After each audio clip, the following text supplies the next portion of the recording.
기독교 한국침례회 진리교회를 섬기는 임원주 목사입니다. 최근 일련의 사태로 인하여 기독교 한국침례회, 바로 본총회가 본교단이 한국 교계의 가장 큰 언론 매체인 국민일보에 좋지 않은 뉴스가 많이 올라왔습니다. 사실이 그러하다면 변명의 여지가 없는 거죠. 그러나 사실 그 이상으로 지나치게 부정적인 이미지가 그려지고 그로 인하여 자기가 저지른 부정적 행위 그 이상으로 비난을 받는다면 무척 실망스러울 것입니다. 국민일보는 최근 기사에서 기막힌 교단 정치 난맥상에 빠졌다라고 하는 문장을 써서 본 교단의 부정적인 사건을 더욱 부정적으로 부각시키고 있었습니다. 따라서 기사를 읽으면서 침례교회식의 회중주의가 문제일까? 침례교 회중주의이기 때문에 해법을 못 찾는 것은 아닐까? 이런 의문을 형성하게 됩니다. 기독교 한국침례회 본교단에 관한 국민일보 기사를 최근의 것 몇 가지를 살펴보겠습니다. 6월 18일자 더 미션 섹션에 나와 있는 기사는 이 부제가 기막힌 기침 교단 정치 난맥상, 더군다나 차기 총회장 올 9월에 개최될 기독교 한국침례회 114차 정기총회, 아직 3개월이 남았지만 벌써부터 내분 조짐 2라운드, 1라운드도 끝나지 않았는데 지금 2라운드가 시작되고 있고 난맥상 해결 방안이 보이지 않는다. 이거 도대체 언제까지 갈 것이냐, 해결이 아니라 점점 더 심해지는 것은 아닌가 하는 생각을 갖게 만드는 그런 제목이지 않습니까? 자, 좀 더 기사를 살펴보면 여기 부제 선거관리위원회 결정 뒤집고 대의원이 제1부총회장 자격 부여한 것이 화근이 되어서 제1부총회장까지 직무 정지가 되는 초유의 사태. 총회장 직무가 정지되어서 1부총회장이 직무를 대행하다가 1부총회장마저 직무 정지다. 그 원인은 선거관리위원회 결정을 뒤집었다. 뭔가 정당치 아니한 억지로 밀어붙이다가 사고가 터진 것 아닌가, 이런 이미지가 생기죠. 더군다나 법원의 판결문에 있는 한 어구를 가져다가 소개하고 있습니다. 선관위 의결에 중대한 하자 단정하기 어려워. 잘못 없는 선관위의 결정을 그냥 뒤집었기 때문에 화근이 되었다. 또 다른 기사 6월 17일자 기사를 보면 선거무효 판결, 서울 남부지방법원 본안 1심 판결을 기사화한 것입니다. 지금 3개의 기사만 올려놓았지만 6월 13일자 국민일보 40면에 실린 이 전면 광고와 연결지어 보면 특히 이 부분, 장경동 목사를 총회장 후보로 추대하는 우리들이 요구하는 사항은 아래와 같다 할 때 핵심은 침례교 회중주의 이제 그만하자. 침례교 회중주의 방식으로 총회장을 뽑다 보니 이런 일이 벌어졌다. 추대제로 바꾸자. 그리고 이면의 내용을 살펴보면 총회 대의원으로 모이는 전체 교회가 의견을 수렴하여 추대하는 것이 아니라 7명, 논리적으로는 9명으로 늘을 수밖에 없는 그들이 매년 총회장을 선정하여 추대하는 방안이고 대의원들은 모여서 박수만 치는 방안입니다. 추대위원회 자격 요건은 무엇이냐 할 때 대형 교회들입니다. 이 광고와 맞물려서 국민일보가 왜 그럴까 하는 생각을 저는 하지 아니할 수가 없는 겁니다. 왜 그런 생각이 들을 수밖에 없는가? 여기 5월 1일자 기사를 한번 봅시다. 국민일보는 기사를 쓰는 이날 제1부총회장 직무정지에 관련한 판결문을 입수하여 이 기사를 작성했다. 즉 판결문에 근거하여 이 기사를 작성했다. 신뢰성이 높다라고 하는 암시를 주죠. 법원의 판결문에서 이 사건에는 이 후보 자격 없는 자를 선출한 실체적 하자와 이 사건 선관위 의결에 반해 이루어진 절차적 하자가 있다라고 한 이 부분을 인용했습니다.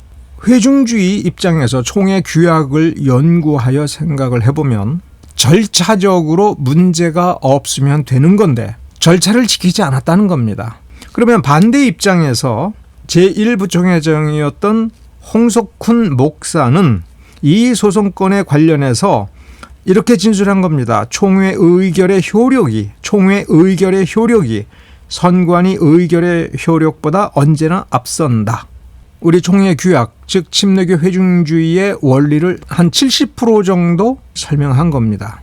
그런데 이분은 28년 동안 군목 활동을 했습니다. 이것 때문에 후보 자격이 있느냐 없느냐 가지고 논란이 벌어졌고, 선관위 내부에서 토론과 변호사 자문을 구하는 것으로 이어졌고, 거기에서도 해결이 되지 않아서 정기총회에서 이 문제로 긴 시간 동안 토론을 하여 총회가 의결을 했습니다. 그러나 총회 의결에 있어서 선관위 보고서를 어떤 절차를 거쳐서 폐기 혹은 수정해야 되느냐가 중요한 겁니다. 권한은 그렇다 하더라도 그 권한을 발동시켜서 선관위가 결정하여 가지고 온 보고서에서 홍석훈 목사가 후보 자격이 없다라고 결정하여 원안으로 제출을 했을 때 이 원안을 능가하는 혹은 선관위의 결정을 폐기하고 총회 의결을 정당화하는 것은 단순히 다수결로 되는 게 아닙니다. 절차가 있어야 되는 겁니다. 그래서 의결 정족수하고 절차 요 두 가지가 맞아야 되는 겁니다. 자, 5월 3일자 국민일보 기사를 봅시다. 여기 부제에 보면 9월까지 사실상 교단 사역 동력 상실 우려. 얼핏 보면 그렇죠. 총회장 직무 정지되고 그 직무를 대행하던 제1부총회장 직무가 정지되었으니 리더십 부재. 교단 정치 민낯이 드러났고 폐해가 드러났다. 제로에서 시작해야 된다. 지금 전체 이미지는 회중주의 제도에 대해서 재고해봐야 되지 않는 것인가? 회중주의 교단 정치 재고해봐야 되지 않는가? 폐해가 양산되고 있고 1라운드가 끝나기도 전에 2라운드가 시작이 돼서 굉장히 복잡해지겠구나. 침례교는 지금 엉망진창이 되겠구나. 침례교 목사들은 망연자실하고 있겠구나. 망연자실 안 하고 있거든요. 우리 교단의 리더는 예수님이기 때문에 그렇습니다. 회중정체는 예수님의 리더십, 말씀을 통해서 역사하시는 성령님의 리더십에 최대한 의지하는 복음적 원리를 구현하는 정치체제이기 때문에 그렇습니다. 바로 그 점을 이해해야 됩니다. 이 동영상에서는 그 부분까지 설명해 드리려고 합니다. 본문 기사에 이 부분이 좀 문제가 있습니다. 총회장 직무정지 사태 이면에는 교단신학교인 한국침례신학대학 이사 파송을 두고 이권을 차지하기 위한 떼거리 정치가 도사리고 있다는 지적이 나온다. 주의해야 됩니다. 이 지적을 누가 하느냐. 국민일보는 이 부분을 탐사 취재를 해야 됩니다. 이렇게 지적하는 사람이 누구인가. 지난해 9월 13일 113차 정기총회 당시 총회장 출마 후보들을 지지한 그룹들은 총회를 장악해야 침신대 이사 파송의 주도권을 가질 수 있기에 한치의 양보 없이 치열한 선거운동을 펼쳤다. 정말 사실 검증을 동반한 객관적 취재가 필요한 부분입니다. 외부의 기자가 이렇다라고 하는 거를 어떤 정보와 루트를 통해서 알았겠습니까? 정말 그렇다는 것인지 혹은 지나가면서 이미지로 느낀 누군가의 말인지 객관적 취재가 필요한 부분입니다. 이 기사에 요것도 주목을 해야 됩니다. 정말 중요한 겁니다.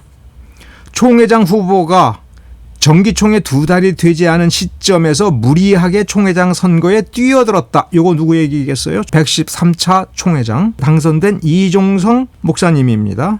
그러면 위에하고 연결을 해보면 이종성 목사 이 사람이 교단의 인사권을 가진 총회장 자리를 노리고 뛰어들면서 과열되지 않았는가. 이런 이미지를 머릿속에 그리기 좋은 거죠. 그리고 교단 파행을 막고자 정기총회 직후 양측의 화해를 주선한 움직임이 있었으나 무산된 것으로 알려졌다. 요거 애매한 발언입니다. 정기총회 직후 양측이 화해. 그럼 정기총회 당시에 무지 싸워가지고 원수가 되었는데 누군가가 나서서 양쪽을 화해해서 서로 용서하면서 가자라고 했을까? 양측의 화해를 주선한 움직임이 있었는가? 지금 그 얘기, 이 문장으로는 정확한 진실을 말할 수가 없는 겁니다.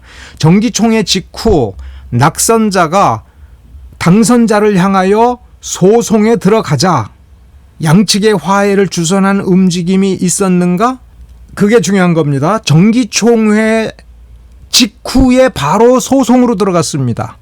이거는 총회 규약을 무시한 겁니다. 그리고 회중주의 원리를 무시한 겁니다. 문제가 있었습니까? 임시총회 하면 됩니다. 대의원들을 다시 불러 모으면 됩니다. 그런데 임시총회라고 하는, 그리고 당연히 대의원들에게 묻는다라고 하는 우리 기독교 한국 침례회 총회의 그 회중주의 원칙에서 벗어나서 세상 법정으로 끌고 가서 판사의 판단을 받기로 한 것이고, 교단 파행을 막고자 정기총회 직후 양쪽에 화해를 주선한 움직임 없었습니다. 자, 그러면 이제 느낌이 오지요? 누구에게 유리하게 이 기사가 작성이 됐는가? 원고 측입니다. 자, 기사를 하나 더 봅니다. 기막힌 기침 교단 정치 난맥상. 이제 그것이 114차인 2024년 9월 정기총회까지 이어진다. 이 기사에 바로 이 부분에 보면 13일 본보에 광고를 내고 교단 내 장경동 목사를 추천하고, 즉 114차 총회장으로 추천하고 지지한다. 엄밀하게 얘기하면 추천이 아니고 추대한다. 이렇게 된 겁니다. 그런데 이것이 불법 소지가 농후한 게 아니라 우리 교단의 선거 관련 규정에 의하면 불법입니다. 그리고 지지가 아니라 추대는 우리 교단의 선거 제도에 없는 탈규약적, 탈규정적 방식인 겁니다. 불법이기 때문에 이 방식은 허용이 되지 않습니다. 그러나 만일 추대가 되어서 장경동 목사님이 당선되면 여전히 소송전에 휘말릴 수 있다. 그럼 해법이 없다는 거 아닙니까? 그래서 한마디로 교단 정치의 난맥상이 반복되고 있다. 이 이미지가 총회장 선거 무효, 일부 총회장 선거 무효를 주장하면서 소송을 제기한 두 원고의 입장입니다. 그렇게 보지 아니할 수가 없다는 것이 제 생각입니다. 몇 가지 팩트를 뛰어넘어서 피상적으로 그렇게 보이는 현상의 깊은 곳으로 들어가서 원인, 과정, 결과에 대한 취재 후의 종합적 언론 보도가 참으로 아쉽고, 침례교 목사의 한 사람으로서 이건 좀 이 국민일보의 일련의 기사는 뭔가 좀 지나치다, 억울하다라는 생각을 가지게 됩니다. 원론적으로 돌아가면 침례교 회중주의가 문제일까? 회중주의를 전복하고자 하는 세력이 문제일까? 이런 의문을 가지고 진실이 드러난 몇 가지 포인트를 따져봐야 됩니다. 한번 따져봅시다. 확인해 봅시다. 자, 총회장 선거 무효 소송, 일부 총회장 선거 무효 소송, 두 개의 선거 무효 소송이 제기된 겁니다. 총회장 선거 무효 소송은 낙선자가 했습니다. 두 명의 후보가 경합을 해서 이종석 목사님이 당선이 되고 다른 사람은 낙선했습니다. 일부 총회장 선거에 홍석훈 목사 단독 후보였습니다. 그러니 낙선자가 없습니다. 정기총회가 끝난 뒤에 총회 대의원 한 사람이 선거 무효 소송을 제기한 겁니다. 선거 무효 소송이 제기될 때에는 이 두 명의 원고 혹은 채권자는 서로 어떤 연결 관계를 가지고 있는지는 그건 모르겠습니다. 어느 시점에서 이 두 원고가 원팀이 되었다라고 판단합니다. 그렇게 추론하는 이유가 있습니다. 총회장 당선자인 이종석 목사가 불법적인 선거운동을 해서 당선이 되었다라고 한다면 뭐가 돼야 됩니까? 당선 무효가 돼야 됩니다. 일부 총회장이 자격이 없는데 그를 선출했다면 자격은 누가 없는 거예요? 자격은 누가 없는 거예요? 홍석훈 목사가 자격이 없는 거죠. 일종의 절차를 밟았는데 이 절차가 잘못되었으니 뭐가 무효가 돼야 돼요? 당선이 무효가 돼야 돼요. 그런데 선거 무효 소송을 제기한 겁니다. 당선 무효 소송이 제기된 게 아니라 선거 무효 소송을 제기한 겁니다. 당선 무효 소송을 제기했으면 피고가 누가 되는 거예요? 당선자. 선거 무효 소송이 제기되면 피고가 누가 되는 겁니까? 소송을 진행한 113차 정기총회. 그리고 실질적으로는 기독교 한국 침례회 총회 전체가 피고가 된 겁니다. 원고 쪽에 쓴 사람은 이렇게 얘기합니다. 실제로 당선무효 소송이든 선거무효 소송이든 패소하면 당선 취소되는 거는 똑같지 않느냐. 그러나 소송을 제기한 사람이 선택한 것이니까 소송을 제기한 사람의 소송 전략과 최종 목적을 봐야 되는 겁니다. 단순히 당선자들의 당선을 무효화시키는 것이라면 그냥 당선 무효하면 됩니다. 그런데 그것으로는 만족하지 않겠다. 그 이상의 목적이 있기 때문에 나는 반드시 선거 무효로 가야 된다. 선거를 행한 선거관리위원회가 잘못했다는 겁니다. 선거를 잘못 진행했으니까 이 선거가 무효다. 총회장 선거가 무효이며 일부 총회장 선거가 무효라고 하는 것을 어디 가서 확인받자고 하는 거예요? 대한민국 법원, 법정, 사법부에 가서 판단받아보자라고 하는 겁니다. 자, 그러면 이 선거를 누가 시행한 것이냐 할 때 실제 사무 업무는 선거 사무 관리는 112차 선거관리위원회가 한 겁니다. 112차 총회장이 113차 정기총회를 소집하고 112차 총회장이 구성한 선거관리위원회가 113차 정기총회에서 선거 사무를 관장한 겁니다. 선거무효니까 112차 총회장 그분과 선거관리위원회가 선거를 잘못 진행했다 하는 겁니다. 선거를 잘못 진행했으니까 누가 잘못했다는 거예요? 112차 총회장과 선거관리위원회, 실질적으로는 거기에 모인 113차 정기총회 총회대의원 전원이 잘못했다는 겁니다. 이거를 법정에 가서 확인받아 오겠다라고 소송을 제기한 겁니다. 누가 고소를 당한 겁니까? 기독교 한국침례회가. 선거 무효 소송이니까. 그러면 대표자가 나서서 활동을 해야죠. 그래서 총회장 이름이 나온 겁니다. 그러니까 피고가 왜 이종성 총회장이 피고가 된 거예요? 당선하여 기독교 한국침례회 총회장이 되었으니까. 그래서 이 사건은 이종성 목사를 피고로 한 소송으로 시작이 됐습니다. 자, 판결문에 원고는 변함이 없고요. 피고가 누구입니까? 기독교 한국침례교 총회. 대표자, 총회장 직무대행자 김일엽. 자, 확인이 됐죠? 소송이 시작될 때 피고는 이종성이었습니다. 그런데 판결 나올 때에 이 이름이 바뀌었죠. 왜? 직무가 정지가 됐기 때문에. 직무대행자가 홍석훈 목사를 거쳐서 김일엽 총무까지 온 겁니다. 이것만 보고도 확실히 드러나죠? 누가 피고입니까? 이종성도 아니고 김일엽도 아닙니다. 피고는 누구예요? 기독교 한국침례총회. 누가 패소한 겁니까? 이종성 목사가 패소한 게 아니에요. 기독교 한국침례회 총회가 패소한 겁니다. 자, 그러면 여기서 논리를 한번 따져봅시다. 낙선자는 기독교 한국침례회 총회를 고소하면서 이 세 가지를 구실로 하여 이종성 목사를 법정에서 공격을 한 겁니다. 허위 사실로 낙선자의 명예를 그 현장에서 훼손하여 표결에 영향을 주었다. 기부금 액수에 관련하여 과정된 거짓된 발언을 했다. 그래서 표에 영향을 주었다. 불법적 선거운동을 했다. 이 세 가지 항목을 혹은 혐의를 제기하면서 이종성 목사를 공격하여 선거를 무효시키고자 한 겁니다. 자, 그러니까 한 개인이 잘못한 것을 세 가지로 딱 얘기하면서 그러니까 침례교 총회 전체가 잘못했다. 이 이상한 3단 논법을 잘 이해하셔야 됩니다. 이 소송의 원고가 대전지방법원에 5월 17일 손해배상을 청구하는 또 다른 소송을 시작했습니다. 원고는 서울 서초구에 있는 법무법인 성현을 통해서 1차적으로 청구한 것이 3억 994만 6,420원 이 액수입니다. 왜 이 액수가 되느냐? 원고가 직접 진술한 겁니다. 정말 기가 막힌 내용이 나옵니다.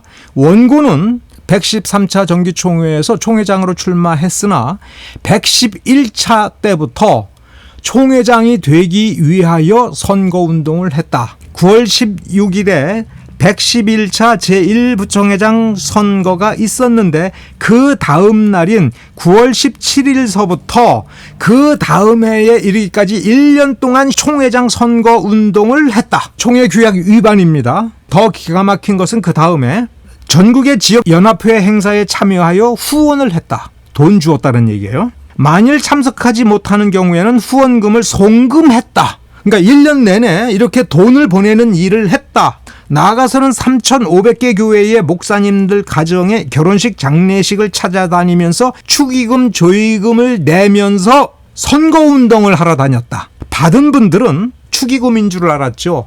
조의금을 놓고 가셨구나 이렇게 생각을 했는데 당사자는 선거운동이라고 지금 규정하고 있는 겁니다. 직접 가지 못하는 곳에는 돈을 통장 송금을 통해서 보냈다. 언제요? 1년 내내. 규약 위반입니다. 선거 규정 위반입니다. 그리고 112차 예비 등록 하루 전에는 112차에 총회장으로 출마하는 또 다른 사람이 나타나자 예비 등록 하루 전인 7월 7일에 주변 사람들의 권유로 상대방 후보와 선거 협상을 진행했다. 그래서 단일화했다. 이 원고와 그리고 단독 후보자가 되어서 당선된 제112차 총회장 사이에 담합한 내용에 대해서 이 소장에서 이렇게 진술합니다. 제가 읽어드리겠습니다. 총회장 단독 출마를 할 수 있도록 양보하는 대신 원고가 2023년 제113차 총회장에 출마하여 총회장 선거를 할 때에는 모 목사와 그 선거팀들이 원고의 총회장 선거를 전폭적으로 지원하고 돕기로 약속을 하였습니다. 이 진술이 사실이라면 112차 총회장은 113차 정기총회를 이끌면서 그 선거팀들 그리고 이 선거팀은 어쩌면 임원일 수도 있고 선관위 위원일 수도 있겠지요. 그 진상은 정확히 모릅니다. 그러나 그 중에 몇 명이라도 단 한 명이라도 전폭적으로 실제로 지원을 했다면 이것은 분명코 선거 개입입니다. 기득권 카르텔이 결성되어서 이 선거 무효 소송을 제기한 원고를 도왔다라는 음모론적 의심이 얼마든지 생겨날 수 있습니다. 사실 확인이 필요합니다. 그래서 이때의 112차 총회장 출마자를 단독 후보로 만들고 자기는 1년 뒤인 작년 113차 총회장으로 출마하기 위하여 선거운동을 했다. 여기 구체적으로 이 내용을 진술하고 있습니다. 112차 정기총회를 9월 20일에 마치고 그 다음 날인 21일부터 계속해서 3,500개 교회 목사님들 가정에 결혼식과 장례식을 찾아다니면서 축의금, 조의금을 내면서 선거운동을 하러 다녔고 직접 가지 못하는 결혼식과 장례식에는 통장 송금을 통해서 뭐를 했다고요? 선거운동을 열심히 했다. 만 2년 동안 선거운동을 쉬지 않고 하셨다는 겁니다. 돈을 보냈다는 겁니다. 자, 이것은 뭐냐면 이 원고가 이렇게 만 2년 동안 횟수로 3년 동안 선거운동을 한 통장 기록을 이렇게 법원에 손해배상 청구 소송 법원에 증거물로 자기가 제출을 한 것입니다. 여기에 보면 2021년 7월 4일 제1부 총회장 예비 등록할 때에 예비 등록금 1,000만 원을 이렇게 송금해서 입금을 했습니다. 예비 등록을 하면서 합법적 선거운동에 들어가는 거죠. 그런데 그러기 몇 달 전인 4월 달부터 이렇게 선거운동을 했다는 거예요. 이 교회에 건축헌금을 보냈는데 본인은 선거운동으로 보냈다고 한 겁니다. 그리고 선거운동원 경비 여기 받은 사람 이름이 있어요. 여기 받은 사람 이름이 있는 겁니다. 100만 원 6월 23일에 선거운동 경비를 썼다. 또 동창회비 후원금 선거운동 경비다. 여기 날짜 액수 이 뒤에 111차라고 써 있죠. 선거운동원 경비 선거운동원 경비 여기 다 이름이 있습니다. 법원에 이름이 들어가 있어요. 그리고 이 뒤에 보면 2022년 5월 14일에 선거운동을 해서는 안 되는 그 시즌에 선거운동을 했다고 체육대회 후원금이라고 이 홍석훈 목사님을 통해서 전달했습니다.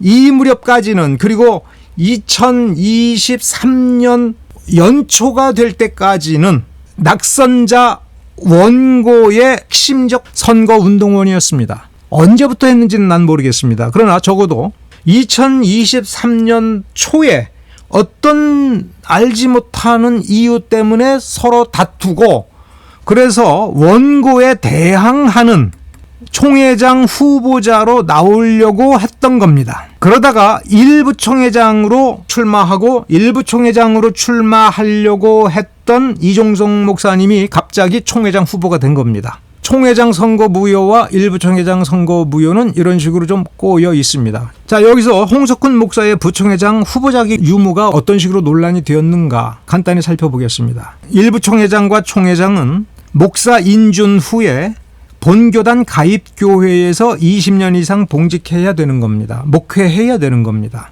본교단 가입교회에서 20년 이상 흠없이 목회한 자 이렇게 되어 있습니다.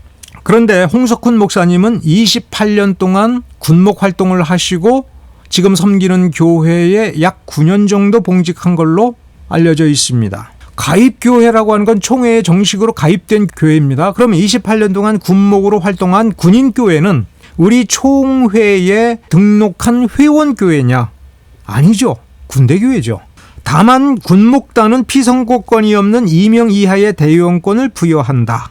2021년 9월 16일 날에 개정이 됐으니 홍석훈 목사님은 그 이전에 군목으로서 당연히 피선거권이 없는 대의원권을 부여받은 것이고 20년 이상 그렇게 된 것이 분명하므로 본 교단의 의장단 후보자로서 문제가 없다와 그것은 가입교회가 아니므로 문제가 있다 사이에 논란이 벌어진 겁니다. 선관위는 변호사 자문을 구했습니다. 변호사들의 자문에서 중요한 것은 선관위가 결정하면 된다예요. 고심하다가 없다로 정리한 선관위 보고서를 제출을 한 겁니다. 일부 총회장으로 선출한 이 과정에 절차상 하자가 있다 하는 것이 홍석훈 목사님의 직무정지 가처분 재판부의 판단입니다. 본안은 지금 진행 중에 있습니다. 그런데 현장에 있던 대부분의 침례교 목사님들, 대의원들은 어디가 절차상 하자가 있는지 잘 몰랐습니다. 왜? 늘 그렇듯이 대의원들은 대의원들의 마음이 어디에 있는가를 확인했고 회무를 진행하는 의장이 이끄는 대로 토론했고 결의했습니다. 의장 자신도 절차상 하자가 어디에서 벌어졌는지 정확히 몰랐을 것입니다. 이 정기총회가 완전히 끝난 뒤에 한 대의원이 소송을 제기한 겁니다. 여기선 편의상 A 목사라고 합시다. A 목사는 일 부총회장에게 후보 자격이 없다, 규약 위반이다라고 확신하고 그 개인이 소송을 제기한 것입니다. 역시 당선 무효가 아니라 선거 무효로 소송을 제기를 했다는 점에서 총회장 선거 무효 소송을 제기한 분하고 기본적으로 소송 전략과 목적이 같은 사람이 쓴 것처럼 마치 총회장 선거 무효 소송을 제기하는 사람과 일부총회장 선거 무효를 제기하는 사람의 사상이 거의 완벽하게 동일하다라고 여길 정도로, 그렇게 여겨질 정도로 그 입장이 똑같다라고 하는 것을 이 탄원서에서 그대로 보여주고 있습니다. 총회장 선거 무효 확인 사건의 변론 기일이 종결되고 나서 약 일주일쯤 지난 뒤인 5월 24일에 제출한 이 탄원서는 총회장 직무정지 가처분 소송과 본안 1심 소송에 제출했던 저 원고에 수십 페이지씩 달하는 것 여러 편을 일일이 보는 것보다 이 탄원서 한 장을 보면 원고가 어떤 입장이었으며 어떤 목적이었는가를 굉장히 정확하게 마치 같은 사람이 자기 변론서를 딱 2페이지로 압축한 것처럼 원팀이 되어서 소송을 진행했네라는 판단을 하게 될 수밖에 없는 그런 내용을 전개했기 때문에 그렇습니다. 이 부분, 자, 이 문장은 이렇게 되어 있습니다. 그런데 침례교단이 실시하는 선거, 이게 선거 무효를 주장하는 중요한 이유 바로 이거죠. 누가 잘못했다고요?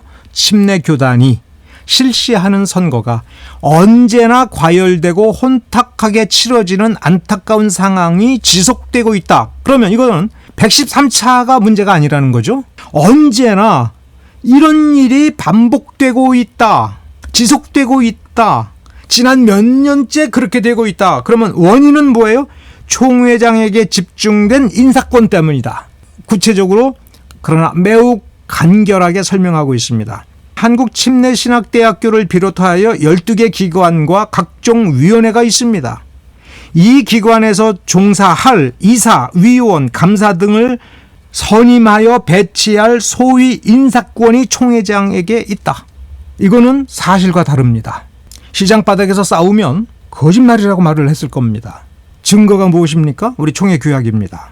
우리 총회 규약은 회중주의를 하고 있습니다. 그래서 매우 중요한 특징, 보이지 않는 특징이 있습니다. 총회장의 권한, 인사권 이런 말 없습니다. 자, 실제로 총회 규약을 보면 총회장, 부총회장, 임원의 임무 이렇게 되어 있습니다. 인사 권한이 아닙니다. 우리 총회 규약에는 권한이라는 단어가 없습니다. 임무입니다. 임무는 임무를 부여함으로써 부여자가 부여함으로써 받게 되는 거죠. 그러니까 총회장의 임무 그러면 총회장에게 임무를 부여하는 무언가가 따로 있다는 거죠. 그러면 당연히 총회장보다 위에 있는 겁니다. 자, 그래서 12조의 정기총회 항목에 보면 제5항에 정기총회의 의안은 다음과 같다. 의장단, 총무, 총회가 파송할 기관, 각 기관 임원, 이사, 감사, 위원회, 위원, 총회 기록서기를 뭐예요? 선출한다. 누가 선출해요? 정기총회가 선출해요. 인사권이 어디에 있어요? 정기총회에 있어요. 총회장이 이런 권한을 가지고 이런 것을 한다. 눈을 씻고 우리 총회 규약을 보면 단 한 줄도 그런 데가 없습니다. 총회장을 뽑을 권한이 정기총회 대의원들에게 있고 그 임원을 뽑을 권한이 대의원들에게 있으며 학교에 파송할 학교 법인 이사를 선출할 권한은 총회 대의원들 전체에게 있는 겁니다. 자, 그러니까 예를 들어서 총회장이 나 이 사람을 나의 전도부장으로 채용해서 일하겠습니다라고 할 때 그것을 승인해 주거나 거부할 권한이 정기총회 그 자리에 있는 대의원들에게 있습니다. 그래서 대의원들은 임원진의 리스트를 보고 누구 빼, 누구 넣어 이렇게 할 수 있습니다. 그러면 대의원들은 113차의 경우 학교 법인의 이사를 총장을 제외한 10명을 뽑아야 됩니다. 이 10명을 뽑을 권한이 어디에 있다고요? 총회장이 아니라 대의원들에게 있는 겁니다. 총회장 이종송을 뽑은 뒤에 거기에서 4명을 뽑았습니다. 3명은 개방이사 추천위원회, 이게 총회장하고는 상관이 없어요. 개방이사 추천위원회가 따로 뽑습니다. 그럼 나머지 3명을 교육이사로 채워 넣어야 됩니다. 이 4명 가운데는 교육이사가 없어가지고 이것을 대의원들이 뽑아서 보내라고 위임할 때 이 권한을 위임받은 겁니다. 자, 그러니까 탄원서에서 이러한 이사, 위원 이런 사람들을 선임하여 보내는 권한이 총회장에게 집중되어 있다. 이거는 사실과 다르죠. 우리 총회 규약에는 그렇게 안 되어 있죠. 그런데 총회 공직을 단연간 담당하신 분이 원고를 이기도록 만들기 위하여 저 탄원서를 변론이 종결된 뒤에 집어넣었는데 그것이 원고가 그동안 몇 달 동안 재판부에 3개의 재판부 가처분 1심, 가처분 2심 그리고 본안 재판부 3군데에 집중적으로 제기하면서 주장했던 것을 그대로 반복하여 주장하는 그리고 나름대로 자기의 경력을 이용하여 탄원서를 제출했던 겁니다. 그 탄원서의 그 뒷부분을 봅시다. 그래서 각 기관의 이사 등에 선임되기를 원하는 자들이 연대하여 파벌을 조성하고 그들이 지지하는 후보자를 당선시키려고 혈안이 되어 있습니다. 국민일보 기사의 한 토막을 기억을 해야 되죠. 이종성 목사는 총회장 후보자가 되겠다고 하고 선거에 나선 것이 불과 2달밖에 안 된 분이죠. 이종성 목사님은 부총회장을 역임하고 5년 동안 교단 정치에서 떠나 있었다가 갑자기 나온 분이에요. 그러면서 이제 이어서 이 사건은 매우 질이 나쁜 범법행위입니다. 이렇게 범법행위를 했습니다. 그 다음 말이 진짜 중요한 말입니다. 침례교단이 기독교 교단으로서 정직하지 못하고 부정행위가 기승하고 있음을 안타까이 여긴 총회 공직 역임하신 분이 우리 교단은 정직하지 못하다라고 진술했습니다. 안타깝게 여긴 원고가 뭐라고요? 이대로 두면 회복하기 힘들다. 는 위기감에서 용기 없는 자들을 대신하여 이 사건 선거 무효 소송을 제기하기에 이른 것이니 재판장님께서는 이 사건의 청구를 인용하는 판결을 해주셔서 이 사건을 계기로 교단 안에서 수단 방법을 가리지 않는 불법 행위가 더 이상 발붙이지 못하도록 재판장님께서 선처해 주시기를 간절히 바라면서 원고의 청구를 인용하여 주시기를 간절히 바라면서 탄원합니다. 여기서 원고의 청구는 무엇인가? 자, 이 소송의 제목은 선고 무효니까 그럼 선고 무효시켜달라고요? 확인해 봐야 됩니다. 이거는 직무정지 가처분을 청구하면서 서울 남부지방법원의 원고 목사님이 제출한 변론서에 뭘 청구했는가가 나옵니다. 이 부분을 보십시오. 채무자의 직무집행을 정지하고 법원이 선임한 직무대행자로 하여금 법원의 허가를 받아 다시 선거를 진행할 수 있기를 희망합니다. 변론기일이 개시하자마자 법원이 선임한 직무대행자는 도대체 누굽니까? 라고 원고 측 변호인단에게 물어봤습니다. 그러자 주저없이 말했습니다. 법원이 신뢰하는 변호사입니다. 법원이 신뢰하는 변호사를 보내줄 때에만 교단이 휘둘리지 않게 될 수 있다라고 하는 사고방식을 드러낸 것이고, 이것이 소송의 목적은 총회 총무의 임기도 이제 끝납니다. 사표를 내고 출마를 해야 됩니다. 그러면 총회장 직무 정지가 되고 선거 무효 판결이 떨어지고 일부 총회장도 선거 무효가 되면 113차 정기총회 그 자체가 사실상 무효화가 되는 겁니다. 그래서 역사에서는 2023년 제113차를 역사 기록에서 없애버리고 2024년 9월에 제113차 정기총회를 다시 하자라는 효과를 원하는 겁니다. 본안 1심 판결이 이와 같이 2024년 6월 13일에 선고됐습니다. 오른쪽 상단에 결정문이 있죠? 판결문. 피고의 2023년 9월 19일자 총회장 선거는 무효임을 확인한다. 선거 무효. 피고 대표는 김일엽. 이종성이 아닙니다.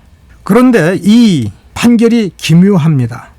무효니까 어떻게 하라고요? 분명히 원고의 청구를 받아달라고 했는데 재판장은 기독교 한국 침례회의 패소를 판결하면서도 재선거는 일체 언급이 없죠. 물론 우린 당연히 2심으로 가고 3심으로 가겠죠. 하지만 판결은 재선거를 판결을 했어야 되는데 안 했다는 점에서 이거는 100% 패소가 아닙니다. 이거는 무승부입니다.